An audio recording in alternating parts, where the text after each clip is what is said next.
8 июля в Управлении культуры городского округа город Дербент состоялось совещание работников отдела культуры, связанное с предстоящим празднованием народного праздника Шарвели в селении Ахты Ахтынского района. Национальные майданы народов Южного Дагестана будут представлены на празднике. В настоящее время определены места проведения майданов. Перед работниками культуры задача – красочное оформление, театрализованное и музыкальное сопровождение Дербентского майдана. Начальник управления культуры, спорта, молодежной политики и туризма Арсан Арухов поблагодарил присутствующих за понимание важности проведения предстоящих мероприятий. Он также отметил, что ожидается приезд многих гостей из разных регионов республики и страны, что создаст благоприятную почву для развития туризма. Поводом сегодняшнего нашего совещания является то, что главой администрации города Дербент Баглиевым Маликом Джамидиновичем нам поручено организовать в селении Ахты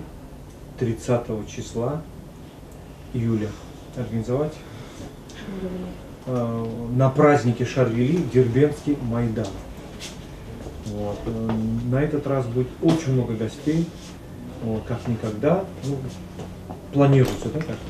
Вот. Поэтому мы должны показать свое лицо города именно на нашем майдане. 17-й год уже проходит праздник Шарвели, кто не знает, 17-й год проходит праздник Шарвели в Ахтынском районе, селение Ахты. Вот. И Дербент представляет свой майдан уже 4-й год. Вот. Как и город Огни, так и город Дербент. Поэтому нам официально поручено это сделать, поэтому я вас пригласил. Спасибо, что пришли.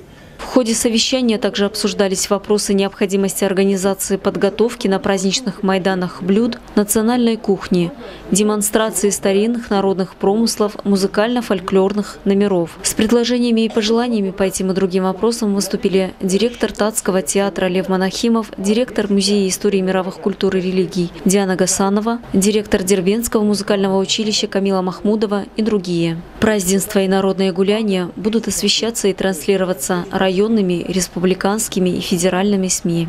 Диана Физулаева, Шамиль Османов, телеканал «Каспий».